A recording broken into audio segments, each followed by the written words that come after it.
Buenas noches, mis amados. Qué bueno estar otra vez aquí.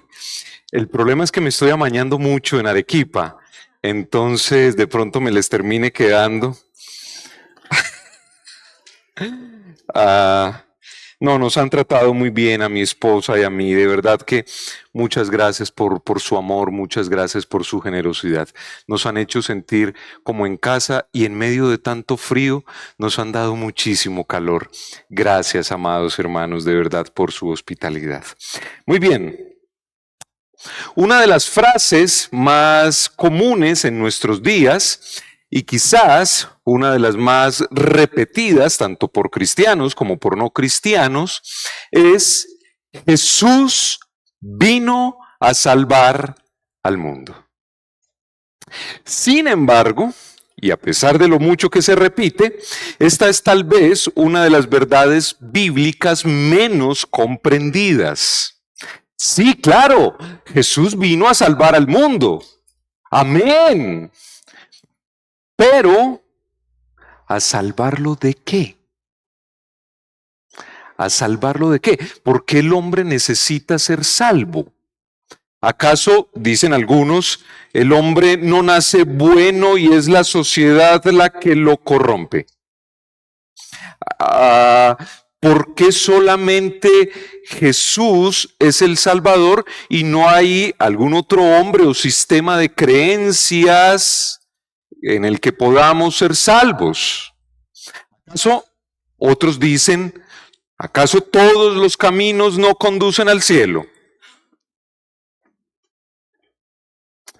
Pues bien, si realmente queremos entender y ayudar a otros a entender lo que realmente significa la frase Jesús vino a salvar al mundo, es necesario que conozcamos las respuestas a estas preguntas.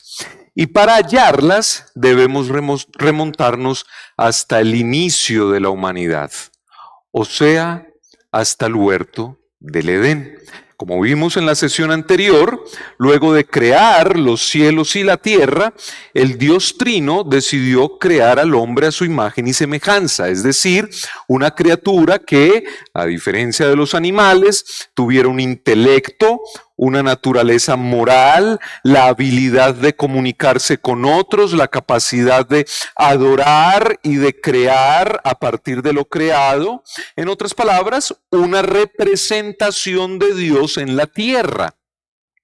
Dijimos también que, contrario a lo que muchos afirman, Dios no necesitaba crear al hombre porque se sentía solo o porque necesitaba compañerismo con otras personas, ya que él estaba plenamente satisfecho en sí mismo, sino que lo creó para su gloria. De ahí que, como bien señala un conocido catecismo, el fin de la existencia del hombre es glorificar a Dios y gozar de él para siempre.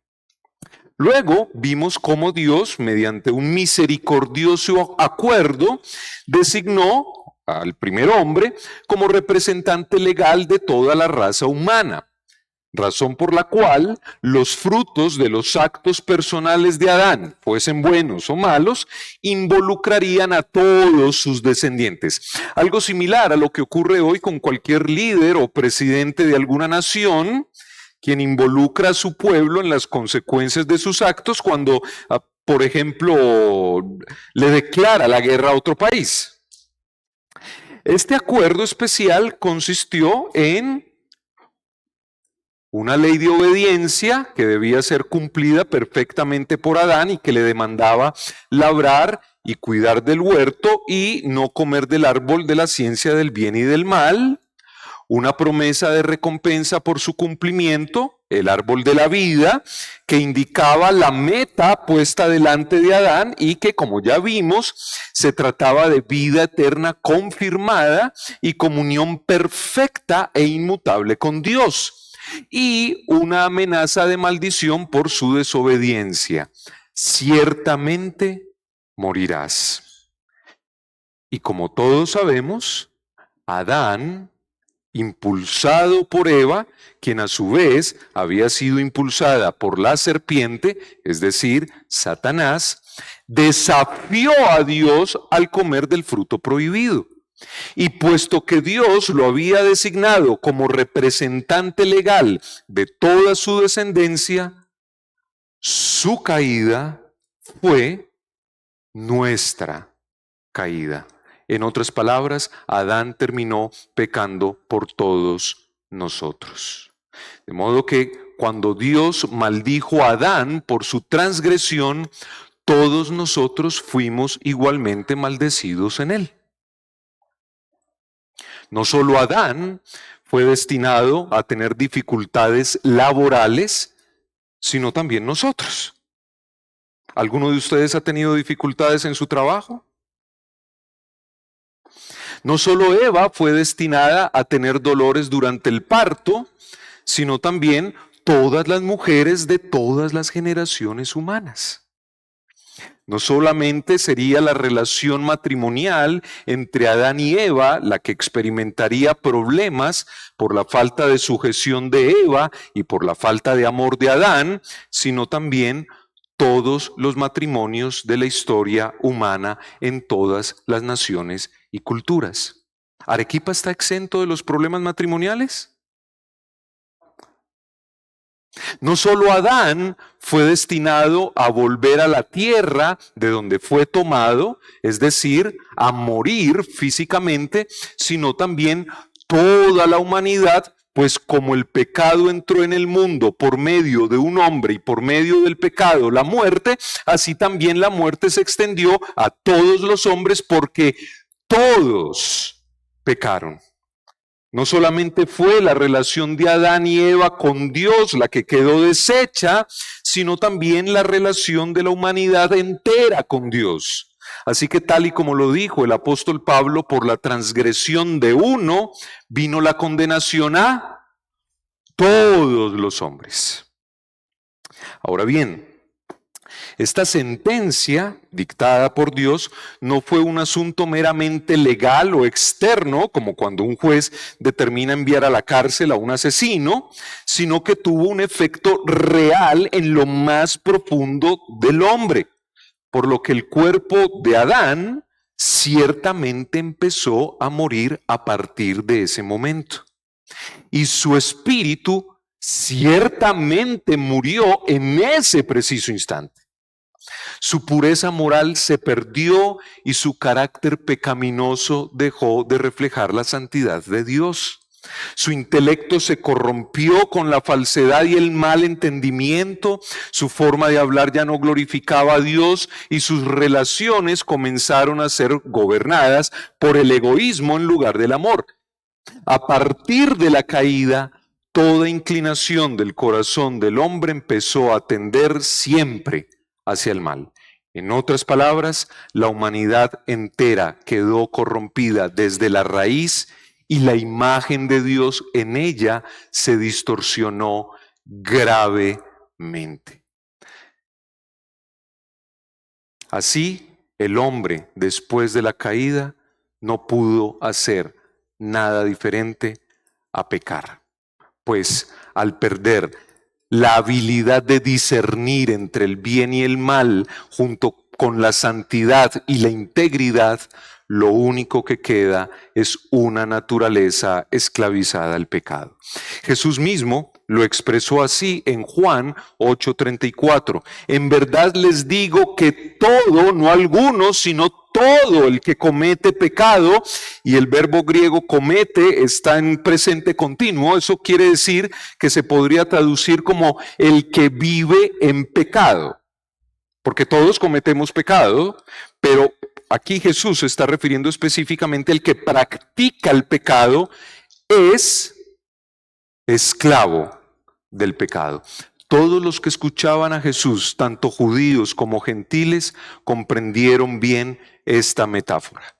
Y es que en aquel tiempo la esclavitud era una realidad cotidiana, por lo que la imagen de una persona esclava e incapaz de liberarse por sí misma de esa situación fue clara para ellos. Pero este cuadro que ya es horrendo de por sí, se agrava aún más, ya que la Biblia nos dice que el hombre no solo es esclavo del pecado, sino que además ama al pecado, se deleita en él. El pecado es su tesoro por encima de todos los tesoros y por tanto no desea liberarse de esa esclavitud. Esa es la razón por la que Jesús les dijo a los judíos en Juan 5:40, pero ustedes no quieren venir a mí para que tengan vida. Y de este pasaje podemos extraer al menos dos conclusiones. La primera es que las personas se condenan no por falta de luz, sino por falta de voluntad. Pues por naturaleza aman más las tinieblas que la luz, lo cual evidencia su amor por su cruel amo, el pecado, pero también evidencia su hostilidad hacia Dios. Y la segunda conclusión es que los hombres necesitan vida, y en este caso las palabras de Jesús no deben entenderse como una referencia a la vida biológica, ya que estos judíos estaban ahí respirando, viendo, escuchando, sino a la vida espiritual. O así, entonces, mis hermanos, como la tierra pasó de ser aquel lugar de la presencia especial de Dios, donde el hombre debía adorar y glorificar a Dios como su creador, a convertirse en un mundo caído. Desde entonces, todo ser humano, sin importar su cultura, su estrato social, su nacionalidad, su sexo, nacería con una deuda moral con Dios al heredar el pecado de sus primeros padres y, por lo tanto, justamente sentenciado a la condenación eterna.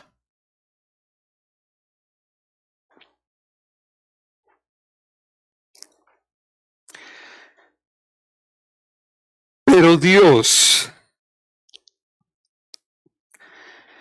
que es rico en misericordia, por su gran amor con que nos amó, y esto desde antes de la fundación del mundo, no abandonó a sus escogidos para que perecieran en su pecado, sino que declaró que actuaría a favor de ellos, y esto según el puro afecto de su voluntad y para alabanza de la gloria de su gracia. Leemos sus palabras en Génesis capítulo 3, versículo 15. Pondré enemistad entre tú, es decir, la serpiente, y la mujer, y entre tu simiente y su simiente. Él, la simiente de la mujer, te herirá en la cabeza y tú, Satanás, lo herirás en el talón.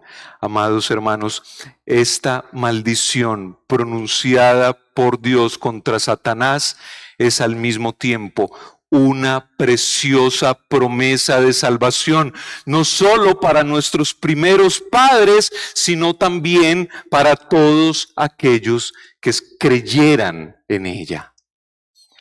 Un erudito bíblico, comentando Génesis 3:15, escribió lo siguiente: cuando nuestros primeros padres salieron del huerto de Edén, no fue sin esperanza. Se llevaron la promesa de un redentor y la seguridad de la derrota final del gran enemigo. Así, los fundamentos de la vida cristiana fueron establecidos en el paraíso. Esa es la razón por la que Génesis 3:15 es conocido como el protoevangelio. Proto significa primero o primer, así que cuando hablamos de protoevangelio nos referimos al primer evangelio, y no porque haya un segundo o un tercer evangelio, sino que es aquí en Génesis 3:15 donde en medio de las densas tinieblas de la caída brilla por primera vez la esperanza de la buena nueva para la ahora humanidad pecadora. A partir de ahí, el resto de la Biblia no será más que el desarrollo de esta promesa. Adán y Eva la creyeron y la esperaron. Asimismo, Noé, Abraham, Moisés, Josué, David, los profetas y todos aquellos que anhelaron la llegada de aquel Mesías prometido que destruiría al peor de sus enemigos y los reconciliaría definitivamente con Dios. Observen, de hecho, cómo concluye el Antiguo Testamento.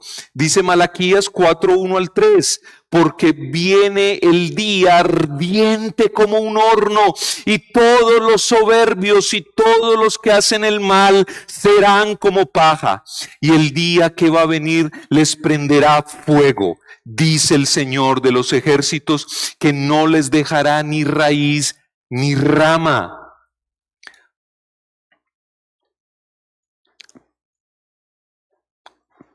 Continúa diciendo, pero ustedes que temen mi nombre, para ustedes que temen mi nombre, se levantará el sol de justicia con la salud en sus alas, y saldrán y saltarán como terneros del establo, y ustedes pisotearán a los impíos, pues ellos serán ceniza bajo las plantas de sus pies, un claro eco de la maldición de Génesis 3:15, el día en que yo actúe, dice el Señor de los ejércitos. Y como todos ustedes saben, Dios, que es fiel y verdadero, cumplió con su promesa, la cual no fue un plan B para resolver la tragedia cósmica ocurrida en el Edén, sino que tuvo su fundamento en aquel compromiso misional hecho por el mismo Padre en el concilio intratrinitario del que hablábamos en la primera sesión. De manera que cuando vino el cumplimiento del tiempo, Dios envió a su Hijo, nacido de mujer, tal y como lo había prometido, y nacido bajo la ley, para que redimiese a los que estaban bajo la ley, a fin de que recibiésemos la adopción de hijos que Dios el Padre había prometido desde la eternidad pasada, es decir, desde antes de que naciéramos, desde antes que hubiésemos hecho algo bueno o malo, para que el propósito de Dios, conforme a su elección, permaneciera no por obras, sino por aquel que llama. Así pues, Dios envió a su Hijo Jesucristo para asumir el castigo por los pecados de todos los que estaban inscritos desde la fundación del mundo en el libro de la vida del Cordero. Y lo hizo para manifestar su justicia, a fin de que Él sea el justo y a la vez el que justifica a los que tienen fe en Jesús. Pero también lo hizo para manifestar su amor, porque de tal manera amó Dios al mundo, que ha dado a su Hijo unigénito, para que todo aquel que en Él crea no se pierda, mas tenga vida eterna.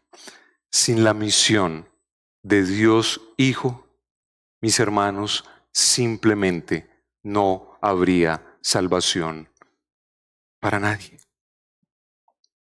Si Él no hubiese venido a satisfacer la perfecta justicia del Padre, todos estaríamos condenados al castigo eterno en aquel lugar en el que el gusano no muere y el fuego no se apaga. Mis hermanos, Dios no podía aceptarnos para tener comunión con Él si no se pagaba ese castigo. La deuda eterna por pecar contra el Dios eterno tenía que ser saldada. Él no podía tener por inocente al malvado. Sí, claro, Dios es amor, pero el verdadero amor no anula la justicia, ya que amor sin justicia no es amor.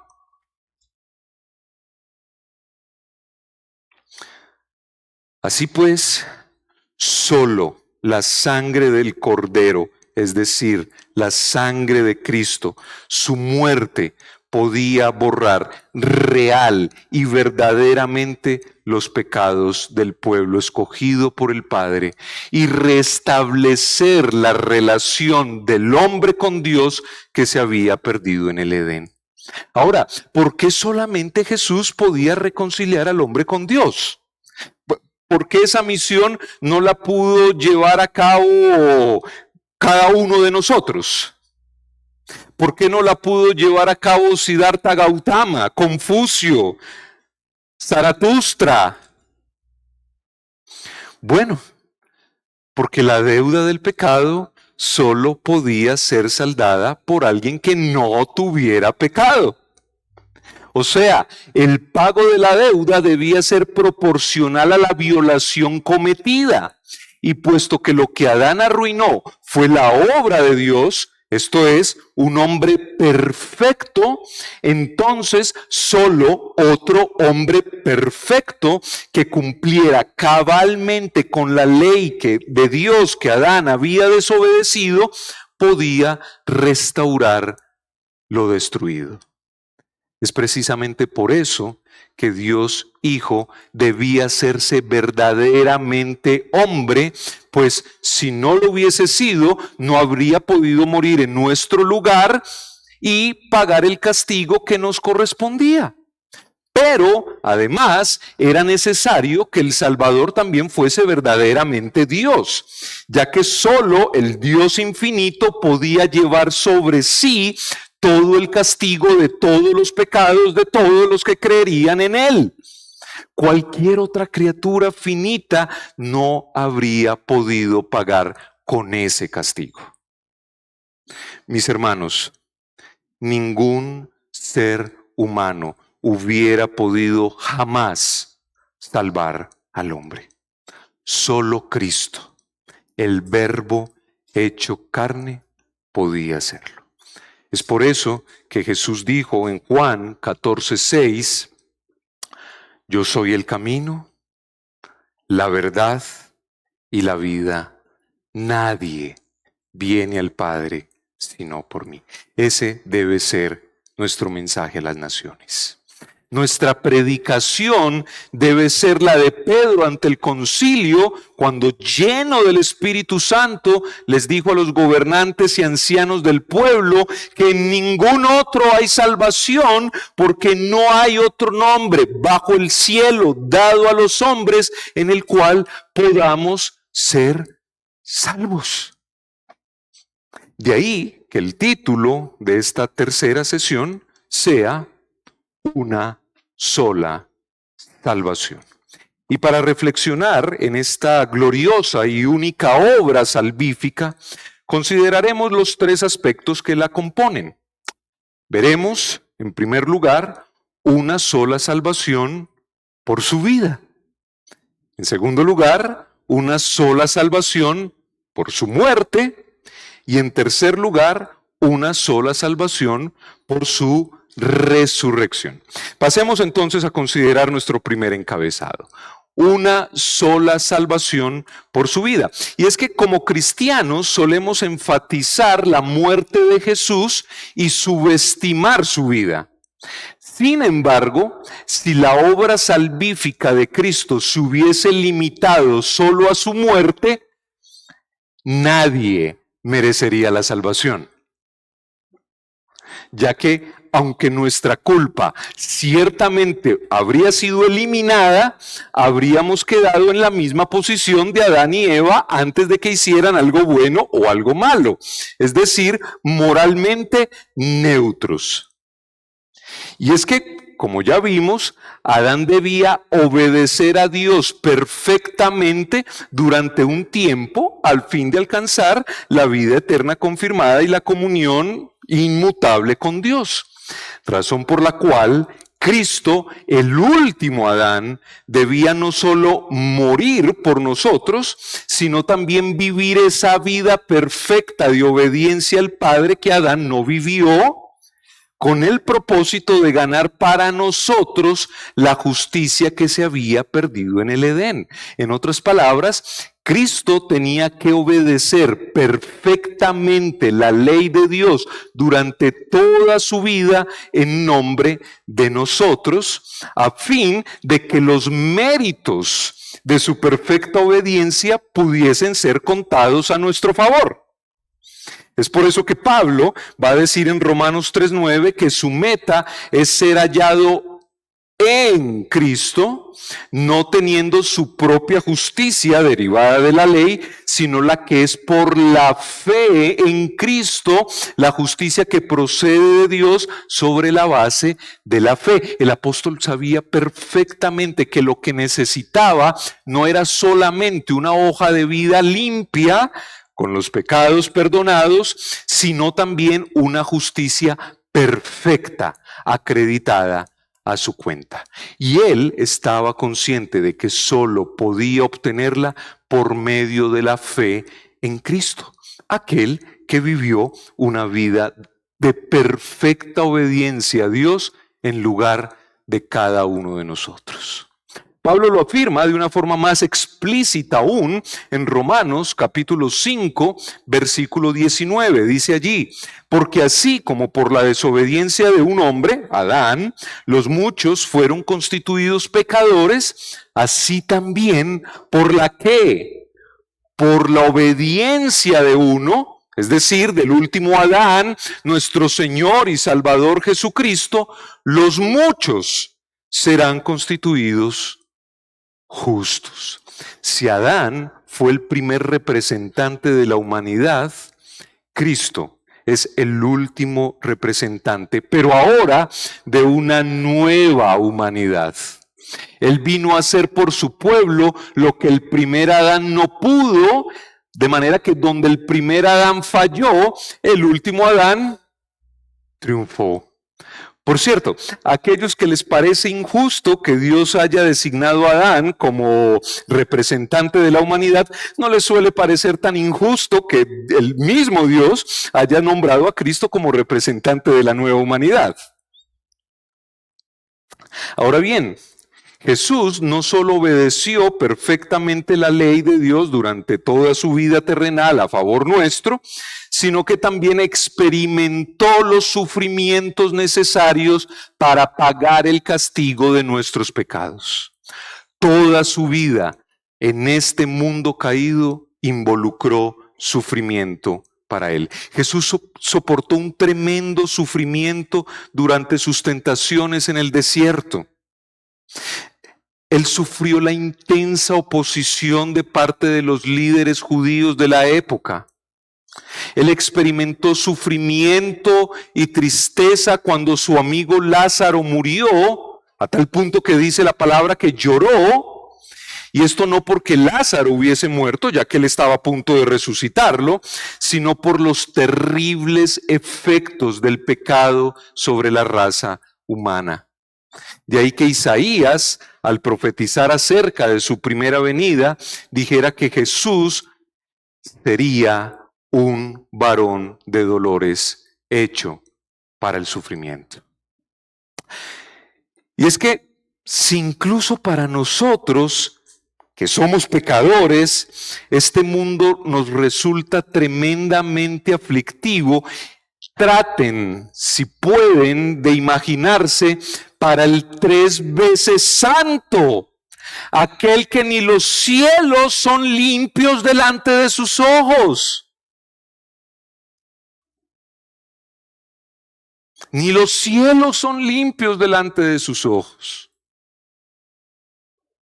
Sin embargo, fue en la cruz donde los sufrimientos de Jesús alcanzaron su clímax, pues fue allí donde Él cargó con el castigo que correspondía a nuestros pecados y murió en nuestro lugar. Esto nos lleva a considerar el segundo aspecto de la obra salvífica de Jesús, una salvación por su muerte.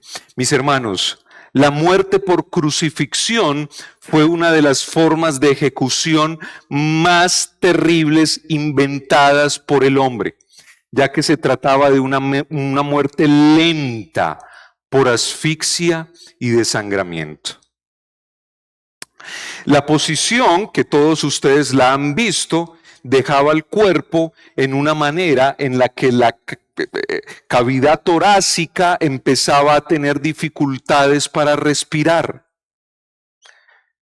Por lo que para tratar de respirar un poco cuando la ausencia de oxígeno se hacía insostenible, el crucificado tenía que apoyarse un poco con los pies para descansar los brazos, de sostener el peso del cuerpo, pero el problema es que al apoyarse en los pies, sus pies sufrían un dolor supremamente intenso por los clavos a los que estaba atado al madero.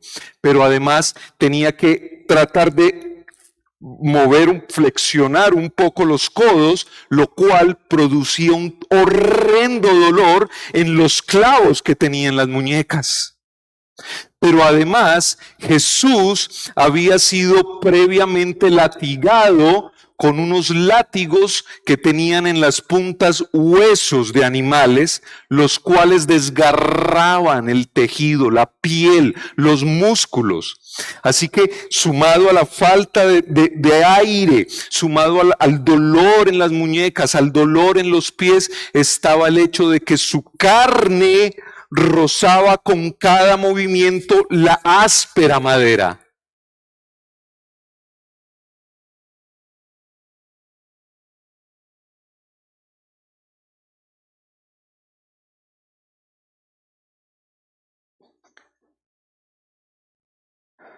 Pero más horrible que el dolor físico que soportó Jesús fue el dolor de cargar con la culpa de todos nuestros pecados.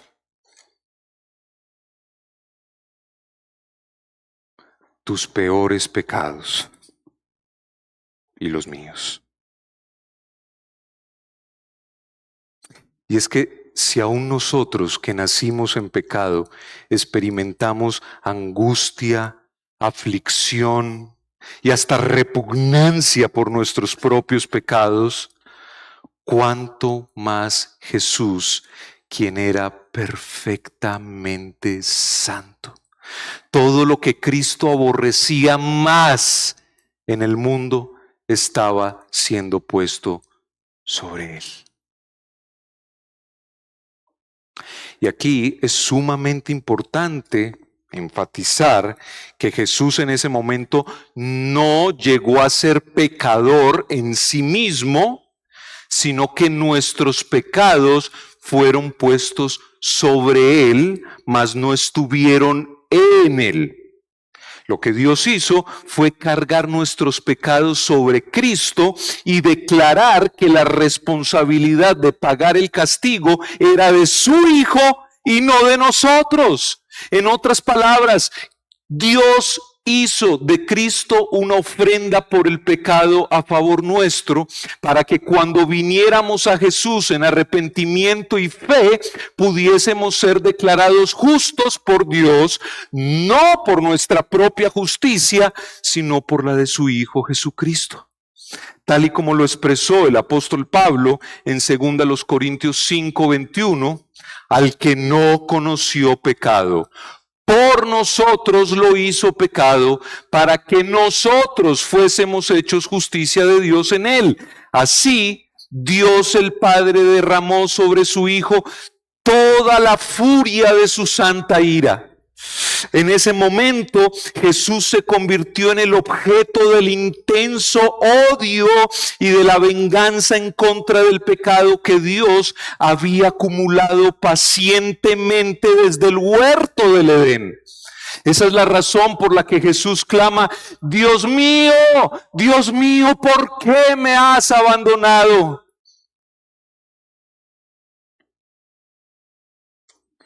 En ese terrible instante, Cristo experimentó algo que nunca había sentido: la separación de la comunión con el Padre que él había disfrutado eternamente.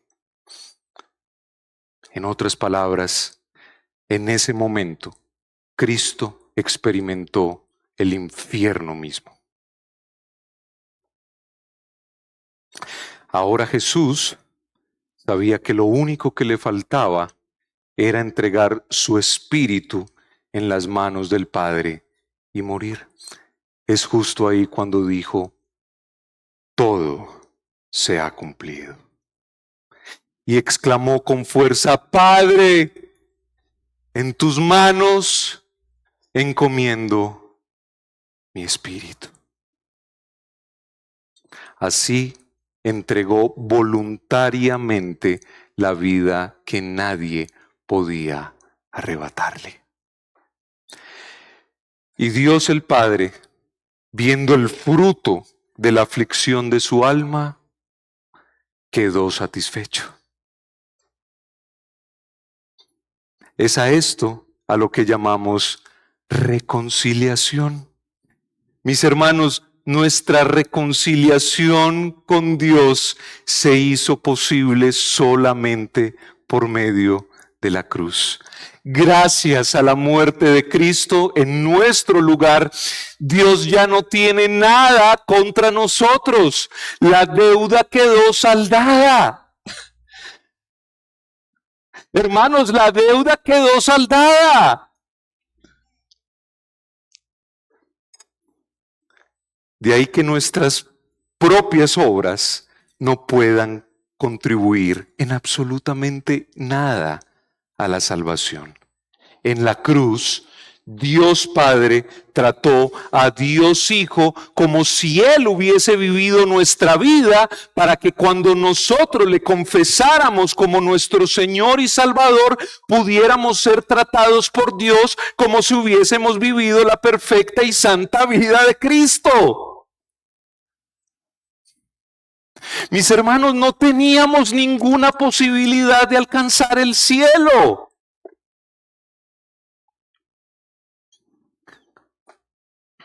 Pero además, fue en la cruz donde la maldición promesa de Génesis 3:15 se cumplió cabalmente. Fue allí donde la serpiente mordió el talón de la simiente de la mujer, y la simiente de la mujer pisó la cabeza de la serpiente. Un escritor y misionero lo expresó de la siguiente manera: en la cruz vemos a un tiempo al Cristo herido y a Satanás con la cabeza aplastada. Mientras que Cristo le aplastó un golpe mortal a Satanás en su cabeza, Satanás solo pudo causarle un sufrimiento pasajero a Cristo al herir su talón. Sí, ciertamente Cristo sufrió y murió en la cruz. Sin embargo, Dios lo resucitó, liberándolo de las angustias de la muerte, porque era imposible que la muerte lo mantuviera bajo su dominio, ya que él nunca pecó. De esa manera, Cristo le quitó el aguijón a la muerte y la victoria al sepulcro. Mientras que las tumbas de Mahoma, Guru Nanak, Lao Tse están ocupadas por sus restos, la tumba de Jesús, mis amados, está vacía, lo que prueba su victoria sobre el pecado y sobre la muerte. Esto nos lleva a considerar el tercer y último encabezado de esta sesión: una sola salvación por su resurrección. Mis hermanos, la resurrección de Jesús es fundamental para la salvación, ya que confirma la eficacia de su obra redentora y garantiza varias bendiciones esenciales para los creyentes. La primera de estas bendiciones es la confirmación de la justicia de Dios. Y es que al resucitar a Jesús, Dios declaró públicamente que el sacrificio de su Hijo fue aceptado como suficiente y completo y que, por lo tanto, su perfecta justicia había quedado plenamente satisfecha. La segunda bendición que garantiza la resurrección de Jesús es la victoria sobre el pecado y la muerte. Pues, como veíamos hace un momento, la resurrección de Cristo demuestra su victoria sobre la muerte, lo cual es esencial para la salvación, ya que asegura nuestra resurrección futura y nuestra vida eterna. Pero la resurrección de Jesús también es una garantía de nuestra resurrección, ya que, de acuerdo con las palabras del apóstol Pablo, fue la primera de muchas. De manera que con su resurrección, Cristo garantiza que los creyentes también resucitaremos algún día a una nueva vida. Asimismo, nuestros familiares que hayan muerto en Cristo, nuestros hermanos en la fe que hayan partido antes que nosotros. Porque así como en Adán todos mueren, así también en Cristo todos los que estén en Él serán vivificados. Pero su resurrección también asegura que los creyentes podamos vivir una nueva vida en Cristo, libres de la esclavitud del pecado, gracias al poder de la resurrección operando en cada uno de nosotros. Y como si todo esto no fuera ya suficiente, la resurrección de Cristo además garantiza nuestra seguridad de salvación por su intercesión. Y esto, sin duda, mis amados, debe colmar nuestro corazón de una profunda alegría y gratitud, ya que Cristo no solo vivió y murió por nuestros pecados, sino que también intercede por nosotros todos los días en el lugar santísimo celestial. Él no nos rescató en cuerpo y alma, sino que también, Él no solo nos rescató en cuerpo y alma, sino que también vive perpetuamente para interceder por nosotros a fin de que su esfuerzo redentor sea eficaz en nuestras almas.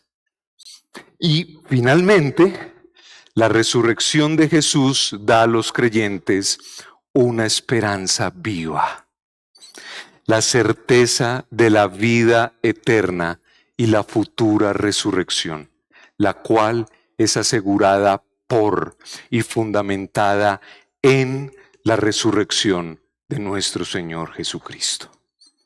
Mis amados, la resurrección de Cristo evidencia el poder y la fidelidad de Dios al cumplir su plan eterno de redención. La resurrección de Jesús es la respuesta a la miseria que la muerte trajo a toda la raza humana. Si Adán es el representante de la vieja humanidad marcada por la muerte, Jesús es el representante de la nueva humanidad marcada por la resurrección. Y los miembros de esta nueva humanidad son todos aquellos que han venido a Él en arrepentimiento y fe. Tú y yo. Así pues, la perfecta obra de Cristo, su vida, muerte y resurrección, es la única respuesta a la difícil situación de toda la raza humana. Amados, Jesucristo no es un camino entre muchos para remediar la condena que pasó a todos los hombres a través de Adán. No, Él es el camino, Él es la verdad y la vida. Dios no designó múltiples salvadores para cada pueblo. Él nombró un Salvador para todos los pueblos y su obra es el único medio para todos los hombres y todas las mujeres de todas las culturas para que así, por medio de él, pasen a formar parte de su reino. No hay otra manera en que una persona pueda ser salva. Si alguien quiere ser salvo, debe serlo por la fe en Jesús. La idea de que hay otros salvadores u otras formas de estar bien con Dios fuera de Cristo es pura imaginación, no una revelación de Dios. Es más, los que fueron salvos antes de Cristo lo fueron solo por gracia mediante la fe en la promesa de Dios. Y los salvos después de Cristo lo son solo por gracia mediante la fe, ya no en la promesa, sino en el cumplimiento de esa promesa. ¿Cuál promesa? Génesis 3:15. Así que los creyentes del Antiguo Testamento fueron salvos al mirar con fe hacia el futuro, mientras que nosotros lo somos por mirar con fe hacia el pasado. Pero tanto los unos como los otros miramos a la misma persona, la simiente de la mujer, Cristo Jesús, nuestro glorioso Señor y Salvador. Podemos decir entonces que el primer gran viaje misionero fue del cielo a la tierra. Cristo vino con la misión de manifestar a las naciones por medio de su vida, muerte y resurrección la gloria de la gracia del Padre, con el fin de que los hombres glorifiquemos a Dios por su misericordia. Mis amados, la misericordia fue el corazón de la misión de Jesús. Ninguno de nosotros merecía su salvación. Ninguno de nosotros. Por lo que todo, desde el plan de Dios en la eternidad hasta su ejecución en el tiempo, fue misericordia.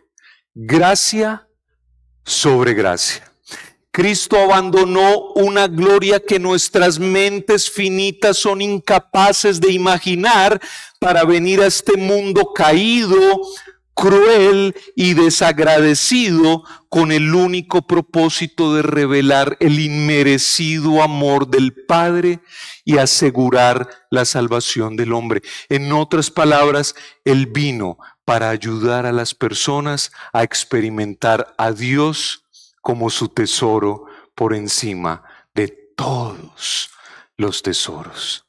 De ahí que nosotros, en armonía con el ejemplo misionero de Cristo, debamos proclamar a las naciones la gloriosa misericordia del Dios verdadero, aquel que trae verdadero alivio a la mayor necesidad humana, que no es ni el hambre ni la enfermedad, sino el perdón de pecados y la reconciliación eterna con el Creador. Claro, esto no significa que el mensaje del Evangelio esté desconectado de las realidades sociales a nuestro alrededor. Lo que significa es que nuestro trabajo por la mejora de los aspectos sociales de las personas, desprovisto de la gloria de Dios, termina siendo una misión de la UNICEF y no una misión de la Iglesia de Jesús. La UNICEF quiere mejorar los problemas temporales de los pueblos más necesitados.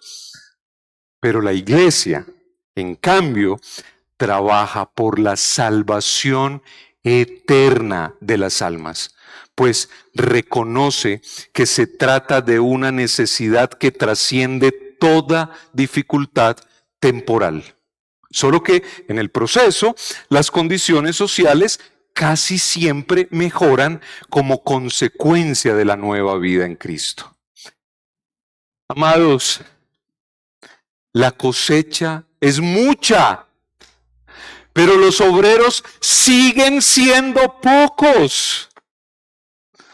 Por lo tanto, pidan al Señor de la cosecha que envíe obreros a su cosecha. es decir, más misioneros que manifiesten la gloria de la misericordia y compasión de Dios a los pueblos no alcanzados, angustiados y abatidos por la maldición del pecado. Misioneros que proclamen a Jesús como el único camino, la verdad y la vida. Oremos.